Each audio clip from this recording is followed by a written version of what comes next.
1947 को भारत आजाद तो हुआ, लेकिन आप जानते हैं खंडित भारत आजाद हुआ। मुस्लिम लीग जो बना दिया अंग्रेजों ने, वही मुस्लिम लीग भारत में ऐसा विश्व वृक्ष बन गया कि उन्होंने पाकिस्तान अलग करा ही लिया। मुस्लिम लीग ने जो पाकिस्तान अलग कराया भारत देश से, इसमें अंग्रेजों ने पूरी भूमिका निभाई।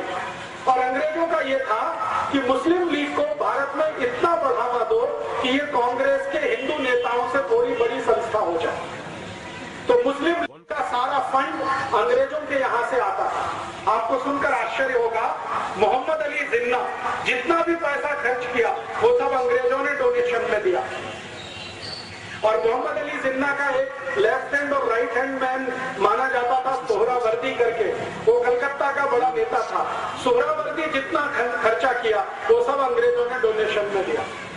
अंग्रेजों का एक अखबार निकलता था इस देश में जो अभी भी निकलता है, उसका नाम था द टाइम्स ऑफ इंडिया। ये अंग्रेजों का अखबार आज भी है।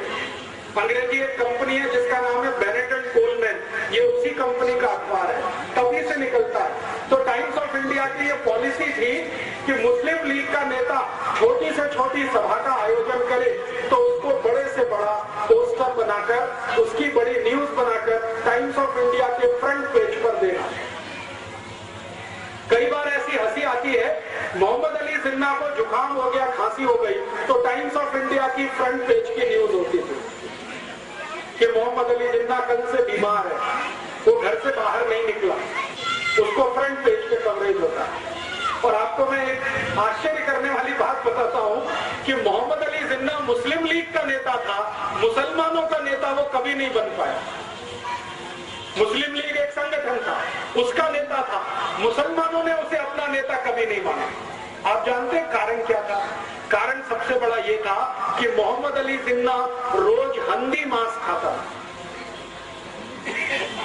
हंदी मांस समझते हैं, पोर्क, और मुसलमान उसको अपना नेता मान नहीं सकते जो हंदी मांस खाए। दूसरी समस्या थी कि मोहम्मद अली जिन्ना रोज शराब पीता था। मुसलमानों में शराब वर्जित है, हंदी मांस वर्जित है, शराब वर्जित है। और तीसरा, मोहम्मद अली जिन्ना का जो मुख्य धंधा था वो ब्याज पर पैसे उठाने का धंधा था उसका। मुस्लिम धर्म में इसको भी स्वीकार्य नहीं है, इसलिए मुसलमान उसको अपने नेता कभी नहीं मानते।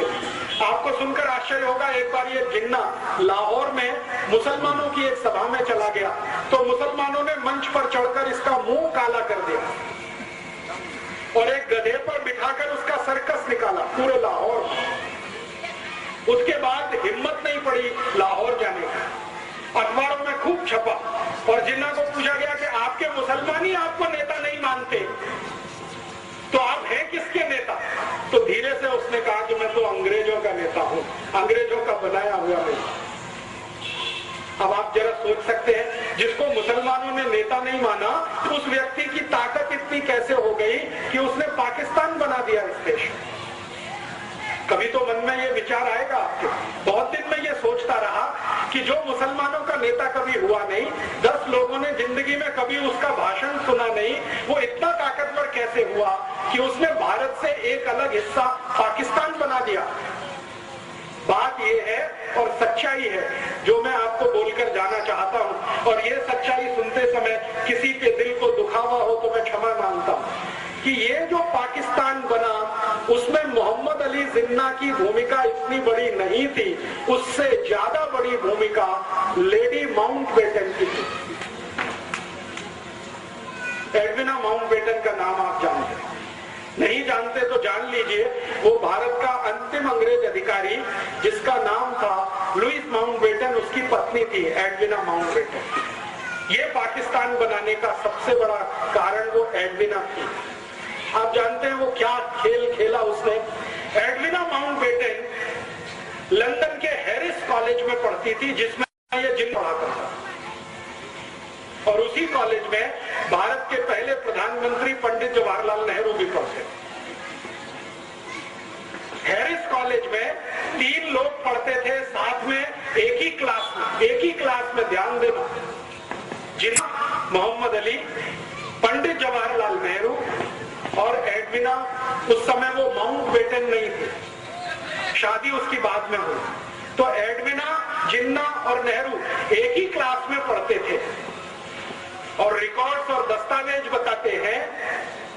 कि एडविना से दोनों लगे हुए थे। ये डॉक्यूमेंट्स बताते हैं। और एडविना इतनी चालाक महिला थी कि दोनों को हैंडल करती थी, इतनी चालाक। एक को सवेरे मॉर्निंग में, दूसरे को शाम में, दोनों को हैंडल करती। और जिन्ना और नेहरू का सबसे बड़ा जो झगड़ा होता था वो एडविना को लेकर। ये झगड़ा वहां से शुरू हुआ, हैरिस कॉलेज से। नेहरू जी पढ़ाई करके वापस आ गए, जिन्ना भी पढ़ाई करके वापस आ गया। दोनों ने यहाँ इस देश में वकालत करने की कोशिश की, लेकिन चली नहीं। न नेहरू जी की वकालत चली, न जिन्ना की वकालत चली। दोनों बैरिस्टर थे, उनको जिंदगी में कभी कोई केस ही नहीं मिला लड़ने के लिए। कारण समझते हैं? कारण बिल्कुल स्पष्ट है कि केस उसको मिलता है जिसके जीतने की संभावना होती है। नेहरू जी के बारे में सब जानते थे कि इसको कोई दम नहीं है जो जीत पाएगा एक भी केस। तो वकालत चली नहीं, तो नेहरू जी कांग्रेस में ज्वाइन हो गए। उनके पिताजी ने उनको कांग्रेस में डाल दिया। पिताजी का सपना था कि मैं नहीं तो मेरा बेटा कोई ना कोई दिन देश के बड़े पद पर आना। उसके लिए मोतीलाल नेहरू ने एक पार्टी बनाई जिसका नाम था स्वराज्य पार्टी। और अंग्रेजों से उन्होंने तालमेल करके इस देश में सरकार बनाने का काम भी किया। और उनका ये कैलकुलेशन था मोतीलाल जी का कि एक न एक दिन अंग्रेज भारत से जाएंगे, मेरी स्वराज पार्टी और अंग्रेजों के बीच कोई समझौता हो जाए तो सत्ता का हस्तांतरण स्वराज्य पार्टी को होगा और नेहरू देश का प्रधानमंत्री बने। इस हिसाब से उन्होंने खेल खेला। और उसी खेल में थोड़े दिनों में एडविना भी आ गई। जब अंतिम समय आया, लुईस माउंटबेटन को ब्रिटिश पार्लियामेंट से भेजा गया, तो लुईस माउंटबेटन को भारत भेजने से पहले उसकी शादी एडविना के साथ कराई गई। क्योंकि अंग्रेज खुफिया पुलिस थी, उनको मालूम था कि नेहरू और जिन्ना की वीकनेस क्या है, कमजोरी क्या है। अंग्रेजों की खुफिया पुलिस हर हिंदुस्तानी बड़े नेता पर नजर रखती थी। तो अंग्रेजों की खुफिया पुलिस की रिपोर्ट के आधार पर एडविना को भेजा गया माउंटबेटन के साथ। और माउंटबेटन को कहा गया कि तुम इसको दिखावे के लिए अपनी पत्नी स्वीकार करो, वैसे ये है नहीं तुम्हारी। तो माउंटबेटन ने कहा ठीक है, मैं मेरे देश के लिए इतना तो कर ही सकता हूं। तो उसको पत्नी के रूप में वो लाया। लेकिन कभी भी लुईस माउंटबेटन ने अपनी डायरी में लिखा है कि उसने एडविना के साथ कभी भी रात में बिस्तर पर शेयर नहीं किया। वो दूसरों को दिखाने के लिए पति पत्नी थे, लेकिन असलियत में नहीं थे। और जैसे ही माउंटबेटन यहाँ आ गया तो एडविना को कहा गया कि अब तुम तुम्हारा खेल खेलो। तो एडविना ने एक दिन नेहरू को बुलाया और अगले दिन जिन्ना को बुलाया और कहा कि ठीक है, हम लंदन में जो किया करते थे वो यहाँ भी हो सकता है। तो नियमित रूप से नेहरू और जिन्ना ने एडविना के यहाँ जाना शुरू किया। दारू पीना उसके साथ बैठकर, शराब पीना उसके साथ बैठकर। मेरे पास कुछ फोटोग्राफ्स हैं, कभी मैं आपको दिखाऊंगा तो आप दंग रह जाएंगे। नेहरू जी एडविना के साथ बैठकर शराब पी रहे हैं, एडविना के साथ बैठकर सिगरेट पी रहे हैं, एडविना को किस कर रहे हैं, चुंबन ले रहे हैं, उसके साथ डांस कर रहे हैं। ऐसे मेरे पास 7 फोटोग्राफ्स, 7। तो ये चलना शुरू हुआ खेल। आप जानते हैं कि चरित्र सबसे कमजोर कड़ी होता है किसी भी पुरुष के लिए। अगर चरित्र से कोई गिरना शुरू हो जाए तो उसकी अंतिम सीमा नहीं होती है। वो कहां तक जाएगा कोई नहीं जानता। हमारे भारत में एक पुरानी कहावत कही जाती है और वो पुरानी कहावत है, if wealth is lost nothing is lost. आपका पैसा चला गया तो चिंता मत करिए, फिर से आ जाए। फिर दूसरी बात कही जाती है, if health is lost something is lost. आपका स्वास्थ्य चला गया तो थोड़ा कुछ तो गया। लेकिन लास्ट सेंटेंस है, but if character is lost everything is lost. चरित्र गया तो सब चला गया, उसके बाद कुछ बचता नहीं। तो नेहरू जी के साथ यही समस्या थी और जिन्ना के साथ भी यही समस्या थी। जिन्ना और नेहरू चरित्र के इतने हल्के आदमी थे कि जानते हुए भी कि वो दोनों एक ही औरत से फंसे हुए हैं, वो आगे बढ़ते गए। एडविना ने दोनों को इस्तेमाल करना शुरू किया। 3 जुलाई 1947 को नेहरू जी एडविना से मिलने गए, रात को उसने फोटोग्राफ लिए, नेहरू जी के बेड में फोटोग्राफ लिए, और वो फोटोग्राफ नेहरू जी के लिए बहुत गंभीर तकलीफ का कारण बन गए। एडविना ने एक दिन वो फोटो दिखाए नेहरू जी को कि देखिए आपके फोटोग्राफ्स मेरे पास है, और वो फोटोग्राफ्स क्या है जो मैंने आपको बताया। अगर ये रिलीज कर दिया जाए पूरे भारत में तो आपकी क्या हैसियत होगी, और आपको जो सबसे आगे बढ़ाने वाला व्यक्ति है महात्मा गांधी, उनकी क्या हालत होगी। तो नेहरू जी ने एडविना को पूछा कि आखिर तुम चाहती क्या हो, तो उसने कहा कि एक पेपर है उस पर आप साइन कर दीजिए। तो नेहरू जी ने कहा वो पेपर क्या है, तो उन्होंने कहा पेपर है कि भारत का बंटवारा करना है, हिंदू और मुसलमान के आधार पर करना, आप इसको साइन कर दीजिए। तो नेहरू जी ने कहा कि मेरी कांग्रेस वर्किंग कमेटी से पूछ लेता हूं। तो एडविना ने कहा इतना वक्त नहीं है मेरे पास, आप साइन करते हैं या कल ये फोटोग्राफ टाइम्स ऑफ इंडिया में छपते। नेहरू जी सरेंडर हो गए। रात को 3 बजे 3 जुलाई 1947 रात को 3 बजे उन्होंने भारत पाकिस्तान बंटवारे के पेपर्स पर साइन किए। अगले दिन सवेरे उसने जिन्ना को बुलाया एडविना ने, और जिन्ना के साथ उसने यही खेल खेला। उन्होंने कहा मिस्टर जिन्ना आपके कुछ फोटोग्राफ्स मेरे पास हैं, आप चाहें तो मैं उन्हें टाइम्स ऑफ इंडिया में रिलीज करती हूँ। तो जिन्ना बौखला गया। जिन्ना को मालूम नहीं था कि वो बहुत शातिर महिला है। हमारे भारत में इतिहास में आपने सुना विष कन्याएं होती थी, विष कन्याएं, एडविना वही थी विष कन्या। तो जिन्ना परेशान, अपने फोटो देख के परेशान, क्योंकि जिन्ना का फोटो तो नेहरू जी से भी ज्यादा आपत्तिजनक अवस्था में था। अभी वो मैं खोलकर नहीं कहना चाहता क्योंकि कैमरे पर रिकॉर्डिंग हो रही। तो जिन्ना तो और भी परेशान, तो उसने कहा नहीं नहीं ये फोटोग्राफ्स रिलीज मत करिए। तो उन्होंने कहा ठीक है आप फिर पेपर साइन कर दीजिए। तो जिन्ना ने कहा कि मैं तो मुसलमानों का नेता ही नहीं हूं। तो उन्होंने कहा हम बनाएंगे ना, आपको चिंता मत करिए, हम बनाएंगे आपको मुसलमानों का, आप पेपर साइन करिए। तो 4 जुलाई को शाम को करीब 2:30-3 बजे जिन्ना से हस्ताक्षर लिए, 3 जुलाई को सवेरे 3 बजे नेहरू जी से हस्ताक्षर लिए, और वो अगले दिन अखबार में आ गया कि भारत और पाकिस्तान 2 अलग देश बनेंगे, पाकिस्तान मुसलमानों को मिलेगा, भारत हिंदुओं को मिलेगा, और इस तरह से देश का बंटवारा हो गया। इस बंटवारे में अगर आप देखना चाहें कि विलेन कौन है तो आपको बिल्कुल साफ दिखाई देगा। अगर मुझसे कोई पूछे तो पहला विलेन इस बंटवारे में पंडित जवाहरलाल नेहरू, दूसरा विलेन मोहम्मद अली जिन्ना। और मैं पंडित नेहरू को पहला विलेन क्यों मानता हूं, मैं आपको एक दूसरी घटना बताता हूं जो इतिहास में अभी दर्ज नहीं है, लेकिन डॉक्यूमेंट्स में वो घटना घटित है, डॉक्यूमेंट्स में उसका जिक्र है। वो घटना क्या है?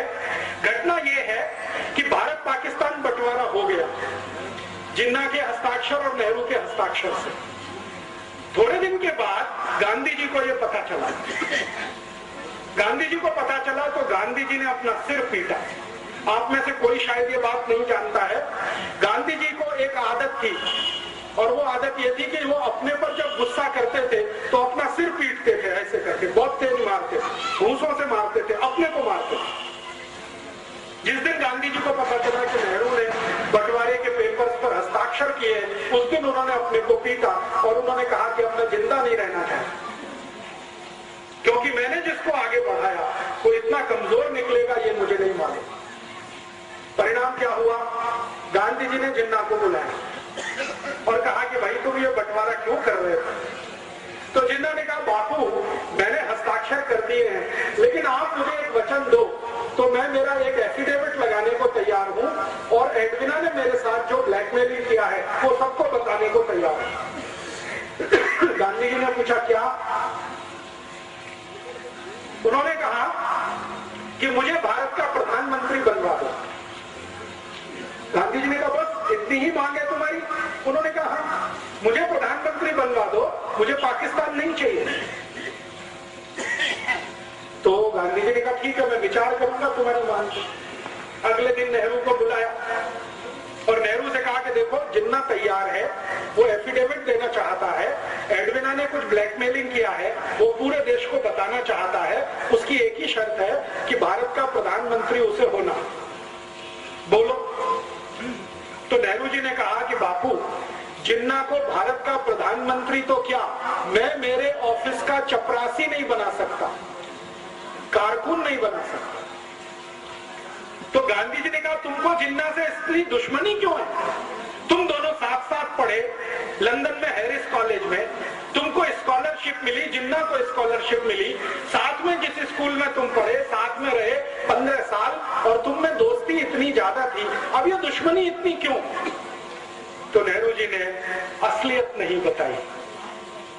जिन्ना और नेहरू जी की जो दुश्मनी थी उसका कारण था एडविना और कोई दूसरा कारण नहीं था। गांधी जी को बताया नहीं। नेहरू जी ने कहा कि मैं तो प्रधानमंत्री तो क्या चपरासी नहीं बना सकता। तो गांधी जी ने कहा कि फिर क्या होगा, देश का बंटवारा। तो उन्होंने कहा कि ठीक है बंटवारा हो जाए, मुझे उसमें कोई आपत्ति नहीं। तो गांधी जी ने कहा कांग्रेस तो तैयार नहीं है इसके लिए। तो उन्होंने कहा ठीक है कांग्रेस थोड़े दिन में तैयार हो जाएगी। ऐसे करके गांधी जी और नेहरू जी का वार्तालाप पूरा हुआ। फिर गांधी जी ने कांग्रेस वर्किंग कमेटी की मीटिंग बुलाई। 15 उसमें सदस्य थे। उन 15 सदस्यों के सामने गांधी जी ने कहा कि भारत आजाद होगा, लेकिन दुख है कि बंटवारे के साथ कौन प्रधानमंत्री बने। तो गांधी जी ने एक फॉर्मूला दिया कि कांग्रेस वर्किंग कमेटी जिसको अपना अध्यक्ष चुनेगी वो भारत का प्रधानमंत्री होगा। तो वोट डालने का काम किया गया। कांग्रेस वर्किंग कमेटी में वोट डाला, 15 लोगों ने वोट डाला, तो 13 लोगों का वोट सरदार वल्लभ भाई पटेल के पक्ष में गया। 13 लोग। एक वोट पंडित जवाहरलाल नेहरू के पक्ष में गया और एक व्यक्ति कांग्रेस वर्किंग कमेटी में एब्सेंट हो गया, वो वोट डालने नहीं आया। और जो व्यक्ति एब्सेंट था वो अनुग्रह नारायण सिन्हा नाम के एक व्यक्ति थे, पटना से थे, बिहार से। वो एब्सेंट हो गए। तो एक वोट नेहरू को, 13 वोट पटेल को। गांधी जी के फॉर्मूले के अनुसार पटेल भारत के प्रधानमंत्री बने क्योंकि वर्किंग कमेटी ने अध्यक्ष चुना। जब नेहरू जी को पता चला कि वो इलेक्शन में हार गए तो वो फिर गांधी जी के पास आए और उन्होंने जो वाक्य बोला वो मैं आपको ऐसे का ऐसे ही सुना था। उन्होंने कहा बापू, अगर मैं भारत का प्रधानमंत्री नहीं बना तो कांग्रेस को तोड़ दूंगा और टूटी हुई कांग्रेस से अंग्रेजों का समझौता होगा और पावर ट्रांसफर मुझे होगी, क्योंकि अंग्रेजों ने पहले से ये तय किया हुआ। और ये बात सही है। ब्रिटिश पार्लियामेंट में ये तय हो गया था कि भारत में कभी सत्ता का हस्तांतरण करना पड़े तो नेहरू के हाथ में ही सत्ता देनी है। क्यों? क्योंकि विंस्टन चर्चिल और क्लेमेंट आर एटली, जो दो बड़े लीडर थे उस समय इंग्लैंड के, एटली प्राइम मिनिस्टर था, Churchill leader of the opposition था, दोनों का ये मानना था कि ये नेहरू अपना ही आदमी है, शरीर से दिखने में हिंदुस्तानी है, आत्मा इसकी अंग्रेजों वाली है, इसको सत्ता दे दो तो भारत हमारे ही कब्जे में रहेगा, ऐसा मान लो। तो ब्रिटिश पार्लियामेंट ने प्रस्ताव कर दिया था। नेहरू जी को उसकी जानकारी हो गई थी। नेहरू जी ने इस पर गांधी जी को ब्लैकमेल किया और कहा कि मैं अगर सत्ता में नहीं आया तो कांग्रेस को तोड़ूंगा। और अंग्रेजों ने घोषणा की थी कि कांग्रेस अगर टूट भी गई तो नेहरू वाली कांग्रेस को वो पावर ट्रांसफर करके भारत से चले जाएंगे। तब गांधी जी ने सरदार पटेल को बुलाया और कहा कि अब क्या करना है।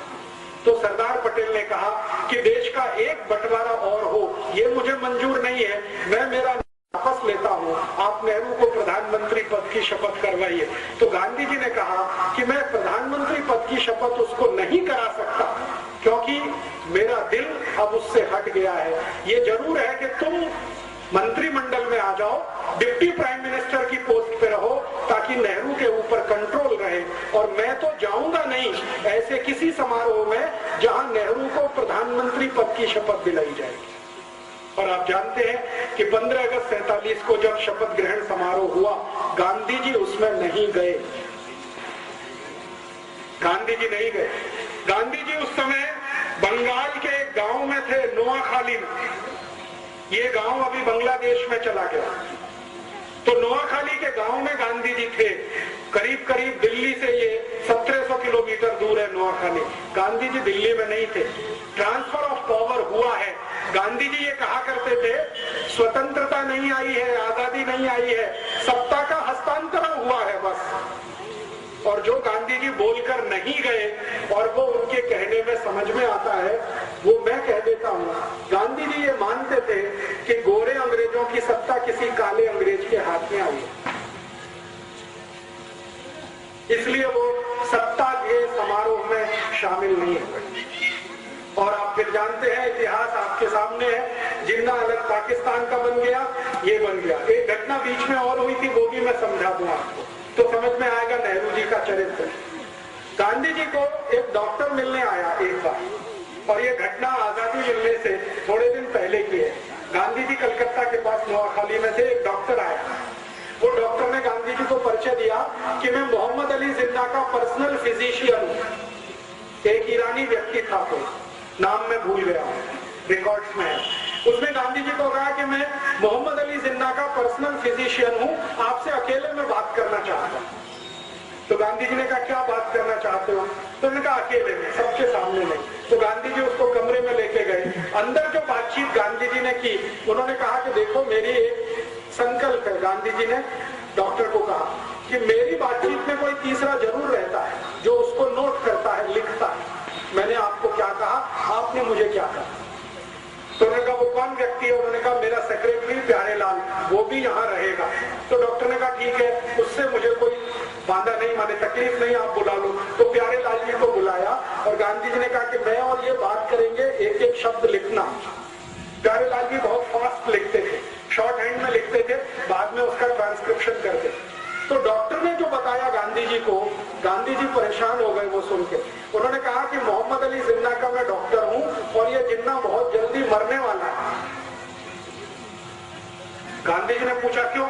तो उन्होंने कहा इसको बोन टीबी है, इसकी रीढ़ की हड्डी पूरी गल चुकी है, इसका नर्वस सिस्टम ज्यादा दिन काम नहीं करेगा।